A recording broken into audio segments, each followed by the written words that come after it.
आज का डीएनए दिल्ली के मुख्यमंत्री अरविंद केजरीवाल को बिल्कुल अच्छा नहीं लगेगा, ये उन्हें बहुत चुभेगा।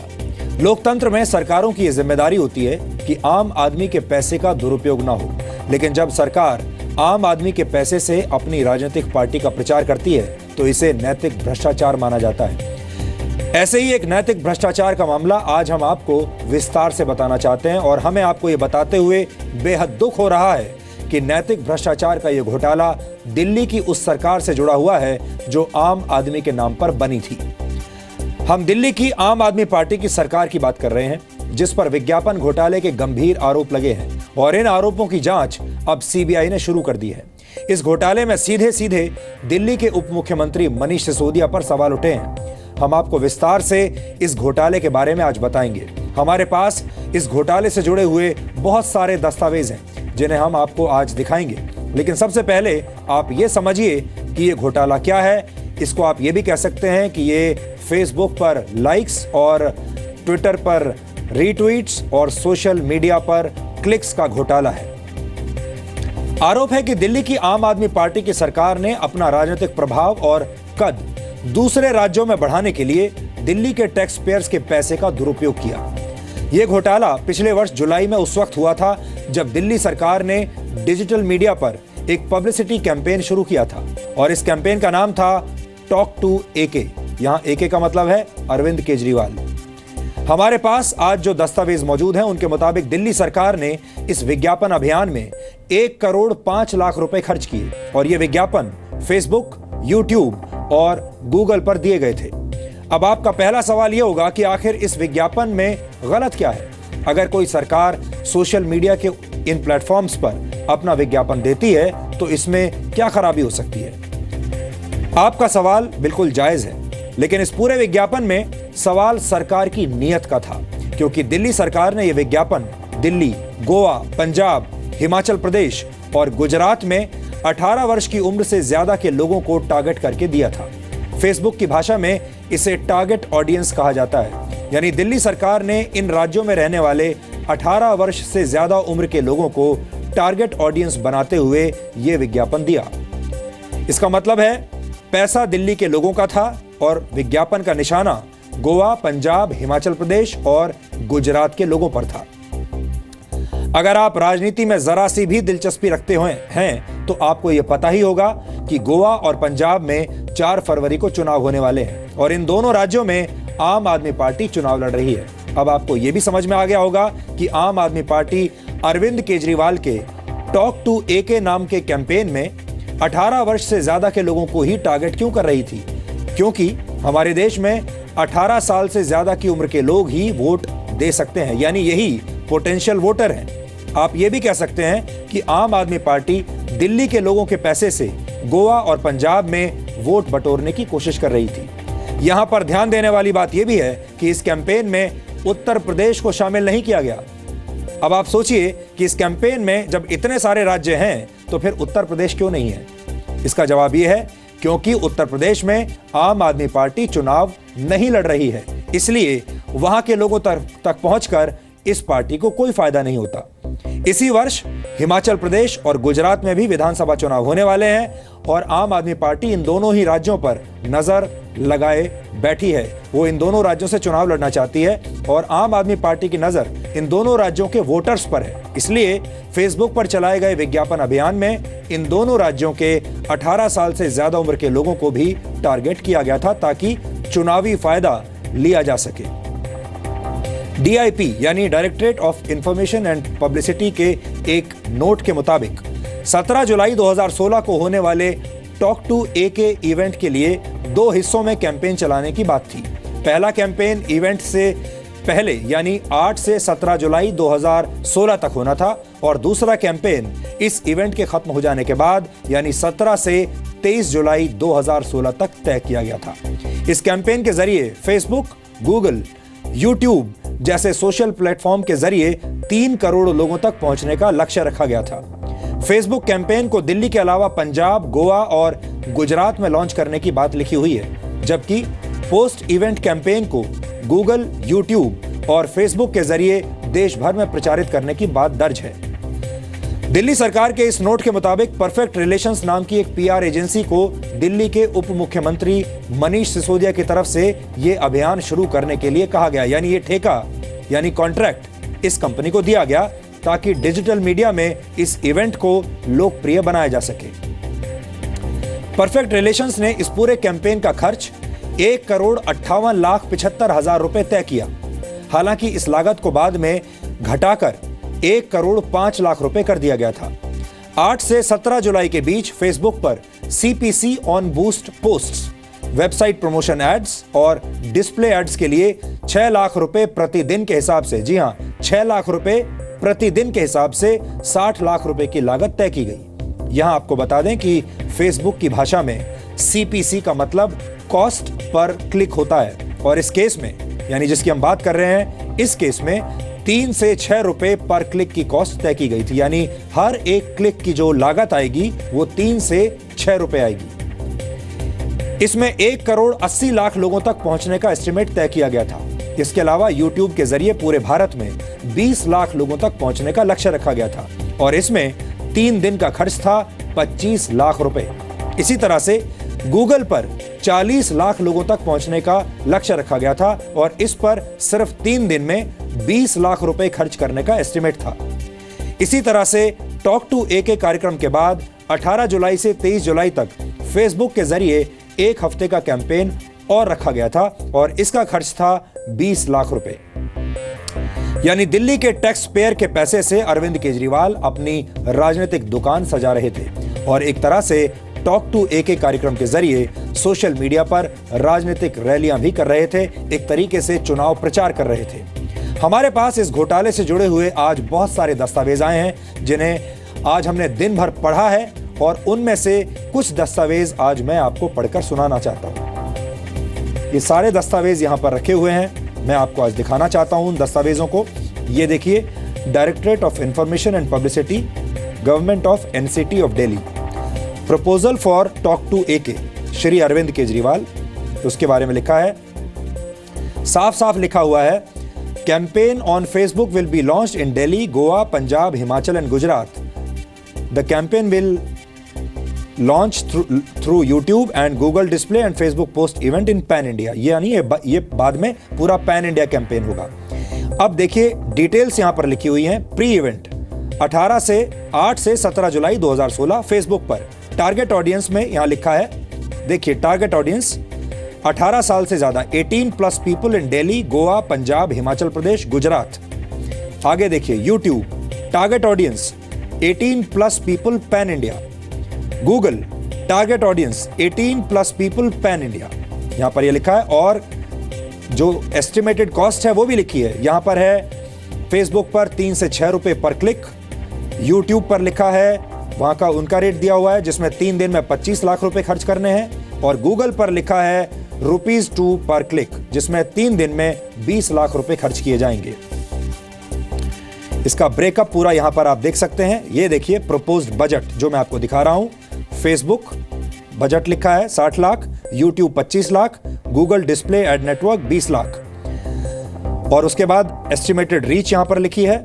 और जिस बात पर सबसे ज्यादा जो शक होता है वो ये है, यहां पर टारगेट ऑडियंस में आप देखिए 18+ people in Delhi, Goa, Punjab, Himachal Pradesh and Gujarat.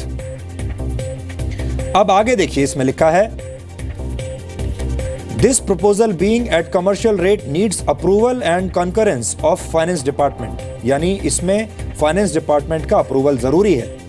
और यहां पर एक हैंड रिटन नोट है जिसमें देखिए लिखा है, messrs perfect relations may be paid only the actual amount payable to different platform Facebook, YouTube and Google, which shall not exceed 1,58 lakhs 1.58 crores।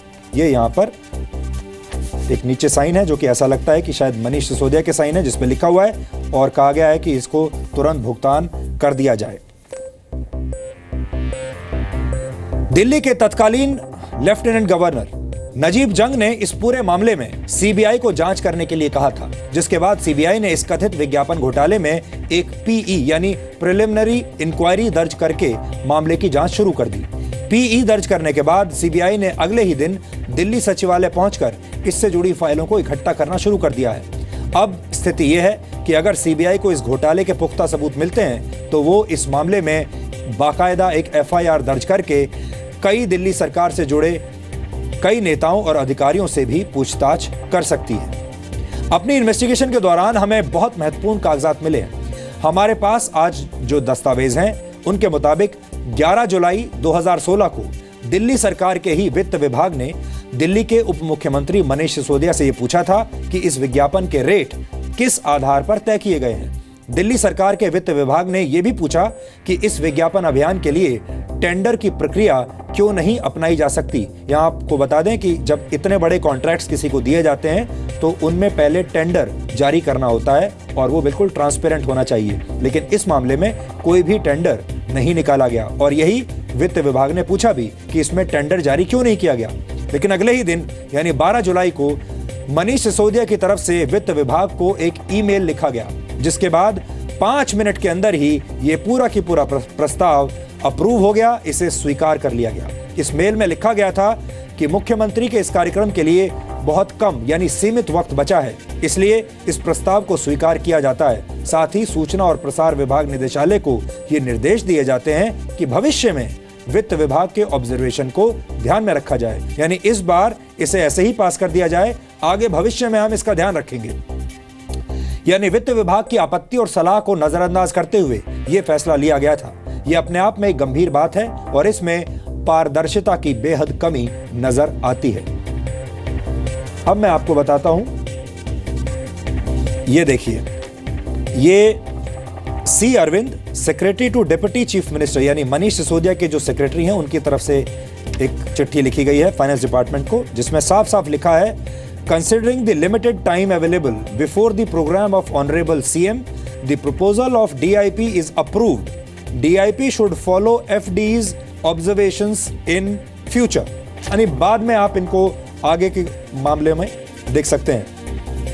अब देखिए, मैं आपको कुछ और कागज दिखाना चाहता हूं जिसमें क्या क्या लिखा हुआ है। देखिए, इसमें लिखा है, The matter was referred to Finance Department with the approval of Deputy CM. और Finance Department has made the following observations. इसमें लिखा है PR Secretary Finance, Private Secretary Finance has made the following observations. जिसमें लिखा है HOD needs to certify and confirm the reasonableness of rate and its basis. यानी किस आधार पर rates तय किए गए हैं। फिर लिखा है a proper justification as to why open tender cannot be invoked and the department may approach the cabinet. यानी इसमें ओपन टेंडर क्यों नहीं जारी किया गया, इस पर भी सवाल उठे हैं। और अब देखिए, ये एक मेल है जो कि मनीष सिसोदिया की तरफ से अरविंद चंद्रन को लिखा गया है, जिसमें लिखा है साफ साफ, Considering the limited time available before the program of Honorable CM, the proposal of DIP is approved. DIP should follow FD's observations in future. नीचे लिखा है मनीष सिसोदिया। ये फाइल बहुत लंबी है और इसमें पूरा जो जिसको आप कहते हैं मेल ट्रेल, किस किस अधिकारी ने कहां पर ऑब्जेक्शन लगाया और फिर उस ऑब्जेक्शन को कैसे हटाया गया, वो पूरा की पूरा मेल ट्रेल इसमें है। पूरे कागजात इस वक्त हमारे पास हैं, जिनको अगर आप पढ़ेंगे तो आपको समझ में आएगा कि ये पूरा की पूरा घोटाला कैसे हुआ। ये दस्तावेज साफ तौर पर ये बताते हैं कि दिल्ली सरकार ने दिल्ली के आम आदमी के पैसे का दुरुपयोग किया है, खास तौर पर अपने चुनाव में इस्तेमाल किया है। हमने जिन विशेषज्ञों से आज बात की वो भी इस पूरे मामले में गड़बड़ी की बात को स्वीकार कर रहे हैं। देखिए, नियम ये कहता है कि आप एक नया पैसा भी वित्त विभाग की अनुमति के बिना खर्च नहीं करेंगे। राष्ट्रपति ने दिल्ली के लिए ट्रांजैक्शन ऑफ बिजनेस रूल्स बनाए हैं और उसमें यह लिखा हुआ है कि the finance department shall be consulted in all matters in which the previous concurrence is necessary.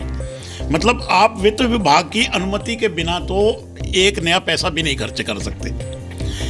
इस केस में मुझे ऐसा लगता है, जो मैंने अखबारों से समझ में आया है, कि फाइनेंस डिपार्टमेंट ने तो शायद सीरियस ऑब्जेक्शन लगाए हैं कि ये ऐसा हो ही नहीं सकता, लेकिन जो पॉलिटिकल लोग हैं उन्होंने शायद उन ऑब्जेक्शनों को रूल आउट कर दिया और they went ahead and they made huge expenditure. उन्होंने वो सारी मर्यादाएं तोड़ दी, तो केस तो सीधा सीधा बनता है। अपना ज्यूरिसडिक्शन तो पार किया है। फाइनेंस डिपार्टमेंट ट्रस्टी है पब्लिक के पैसे का, सरकार की तरफ से। फाइनेंस तो आसानी से पैसा ही नहीं देता है। मुझे याद है विधानसभा में जो स्पीकर की कुर्सी है, उसके लिए मैं जब सचिव था विधानसभा में, मुझे बड़ी लंबी लड़ाई लड़नी पड़ी थी फाइनेंस डिपार्टमेंट से कि आप पैसा दे दें ताकि हम कुर्सी ठीक करवा लें। तो फाइनेंस डिपार्टमेंट तो क्योंकि वो बड़ा प्रूडेंटली, इकोनॉमिक प्रूडेंस से चलता है, एक एक पैसे का ध्यान रख के पैसे देता है, वो तो आसानी से पैसे नहीं देता है। वही शायद इस केस में भी उन्होंने किया है। उन्होंने ऑब्जेक्शन लगा दिया है, उनके ऑब्जेक्शन शायद ओवर रूल करके इन्होंने पेमेंटें कर दी हैं। अब यहां पर यह जानना भी जरूरी है कि टॉक टू ए के कार्यक्रम में क्या क्या बातें हुई थी। जब इस कार्यक्रम को शुरू किया गया था तो इसका उद्देश्य यह था कि इस कार्यक्रम के माध्यम से दिल्ली के लोग सीधे अपने मुख्यमंत्री से सोशल मीडिया के जरिए सवाल पूछ पाएंगे। लेकिन इस कार्यक्रम की टारगेट ऑडियंस दिल्ली तक ही सीमित नहीं थी। केजरीवाल सरकार का टारगेट उन राज्यों के लोगों पर था जहां चुनाव होने वाले हैं, और उन राज्यों के नाम हम आपको बता चुके हैं। पिछले वर्ष 17 जुलाई को यह कार्यक्रम हुआ था और इस कार्यक्रम में दिल्ली के मुख्यमंत्री अरविंद केजरीवाल का ज्यादातर समय दिल्ली की बेहतरी की बातें करने में नहीं, दिल्ली के लोगों के सवाल और जवाब करने में नहीं, बल्कि केंद्र सरकार और प्रधानमंत्री नरेंद्र मोदी की बुराई करते हुए बीता था। हमने इस कार्यक्रम के कुछ हाइलाइट्स आज आपके लिए निकाले हैं जो आज आपको देखने चाहिए, और उसके बाद आपको खुद समझ में आ जाएगा कि इस कार्यक्रम का उद्देश्य दिल्ली की जनता से संवाद करना था या फिर कुछ और था। हमारी विधानसभा ने 14 बिल पास करके भेजे। उसमें एक बिल था कि अगर कोई, जैसे आप राशन कार्ड बनवाने जाते हो, कानून कहता है राशन कार्ड आपका 15 दिन में बनना चाहिए। हमने कानून पास किया कि अगर 15 दिन में आपका राशन कार्ड नहीं बनेगा तो ऑटोमेटिकली 16वें दिन से पैसे गिनने चालू हो जाएंगे, और जिस दिन आपका राशन कार्ड बनेगा तब तक उतने पैसे आपको कॉम्पेंसेशन के रूप में मिलेंगे, मुआवजे के रूप में, और वो पैसे उस अफसर की तनख्वाह से कटेंगे जिसको बनाना था, वो भी ऑटोमेटिक।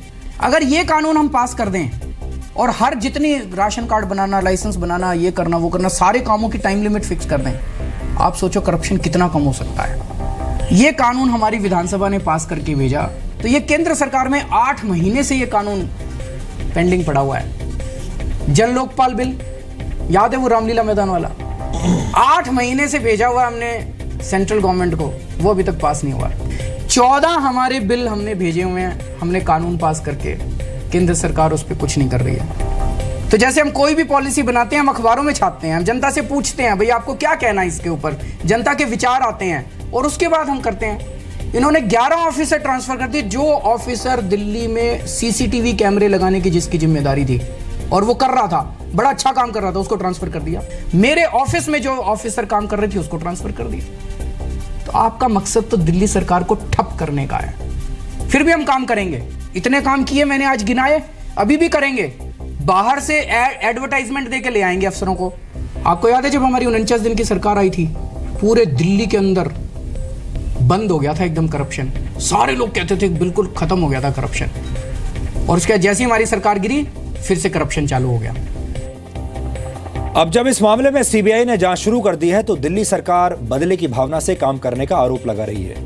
आपने अक्सर ये बात नोट की होगी कि जब भी आम आदमी पार्टी का कोई नेता या मंत्री किसी भी आरोप में फंसता है तो अरविंद केजरीवाल और उनकी टीम सीधे सीधे बदले की भावना से काम करने का आरोप लगा देती है। इस बार भी ऐसा ही हुआ है। ट्विटर पर दिल्ली के मुख्यमंत्री और उप मुख्यमंत्री सीधे सीधे प्रधानमंत्री मोदी पर आरोप लगा रहे हैं और उन्हें चुनौतियां भी दे रहे हैं। लेकिन क्योंकि इस कहानी के 2 पहलू हैं, इसके 2 पक्ष हैं, एक पक्ष हम आपको दिखा चुके हैं, लेकिन आपके लिए दूसरा पक्ष भी जानना जरूरी है। यानी अरविंद केजरीवाल और मनीष सिसोदिया की क्या सफाई है, यह भी आज आपको जाननी चाहिए। इसलिए अब देखिए दूसरा पक्ष। सारा देश जानता है ये कार्रवाई क्यों की गई है। पंजाब हम लोग जीत रहे हैं, गोवा हम लोग जीत रहे हैं, इनसे यूपी नहीं जीता जा रहा। मुझे लग नहीं रहा कि अब इनका कोई राजनीतिक भविष्य बचा है। तो अब ये बौखलाहट में कुछ भी कर रहे हैं, मतलब बौरा गए जिसे कहते हैं ना हम लोग। इसीलिए तो मैंने कहा है कि मोदी जी आइए, मैदान में आइए, आपको पता चलेगा कि आपने किससे पंगा लिया है। हमने आज दिन भर परफेक्ट रिलेशंस नामक पीआर एजेंसी से भी बात करने की कोशिश की। ये वो एजेंसी है जिसे पूरा कॉन्ट्रैक्ट मिला था। परफेक्ट रिलेशंस को ही दिल्ली सरकार के इस विज्ञापन अभियान की जिम्मेदारी दी गई थी, लेकिन इस पीआर एजेंसी की तरफ से कोई भी बयान अभी तक सामने नहीं आया है, ना ही उन्होंने कोई अपना रिएक्शन हमें भेजा है। हमने इस पीआर एजेंसी को एक ईमेल भेजा है, लेकिन अभी तक हमें उनका कोई जवाब नहीं मिला है। लेकिन हमने उन तक पहुंचने की कोशिश जरूर की है और उन्हें अपना क्वेश्चनेयर भी भेजा। इस पूरी खबर में सोशल मीडिया एक बहुत बड़ा पहलू है। आपको शायद पता नहीं होगा कि सोशल मीडिया पर विज्ञापन कैसे दिए जाते हैं, क्योंकि ये एकदम नई चीज है और इसके क्या कानून होते हैं, इसकी कॉस्टिंग क्या होती है, ये आज भी ज्यादातर लोगों को पता नहीं है। इसलिए आपको ये प्रक्रिया भी आज समझ लेनी चाहिए। अगर आप फेसबुक जैसे किसी सोशल मीडिया प्रोफाइल पर किसी आदमी या किसी प्रोडक्ट का पेज बनाते हैं और ये उम्मीद करते हैं कि आप करोड़ों लोगों तक पहुंच जाएंगे, तो शायद आप गलत हैं। अगर आप इतने बड़े टारगेट ऑडियंस तक पहुंचना चाहते हैं तो उसके लिए आपको पैसे खर्च करने होंगे और फेसबुक का रेवेन्यू यहीं से आता है। मसलन ये मेरी फेसबुक वॉल है जिस पे आपको दो टाइप की एडवर्टाइजमेंट दिखाई दे रही हैं।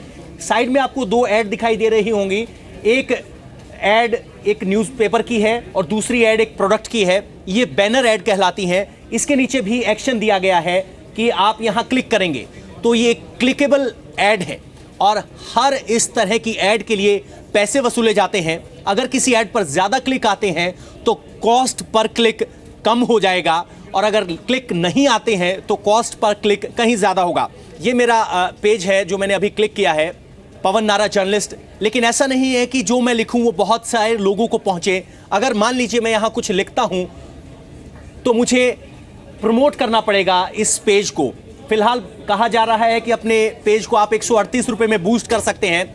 जैसे ही मैं प्रमोट पेज पर क्लिक करता हूं तो एक कैलकुलेशन करके बताएगा कि आखिर कितने पैसे खर्च करने के बाद मुझे कितने ऑडियंस मिलेंगे। तो मुझे ये बताना पड़ेगा, अपना ऑडियंस डिफाइन करना पड़ेगा कि मैं किसे अपना ऑडियंस मानता हूं, उनकी एज क्या होनी चाहिए, वो किस इलाके में रहते हैं और उनके इंटरेस्ट क्या क्या हों।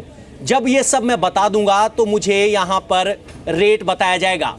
डेली बजट मेरे को 138 रुपये सजेस्ट किया जा रहा है। 138 रुपये में मुझे कितना मिलेगा, उसमें कहा गया है कि आपको 4 से 17 लाइक मिल सकते हैं 138 रुपये खर्च करने के बाद। यानी आपको हर लाइक, हर विजिबिलिटी के लिए पैसा खर्च करना पड़ेगा। और सबसे बड़ी बात यह कि आपको कितने दिन ये पैसे खर्च करने हैं और कितने पैसे खर्च करने हैं वो आप तय कर सकते हैं। मान लीजिए 138 रुपये की बजाय मैं भी तय करूं कि मैं 6 लाख रुपए खर्च करना चाहता हूं, तो 6 लाख रुपए में मुझे 18,458 से लेकर 73,831 लाइक पर डे मिलने की संभावना है।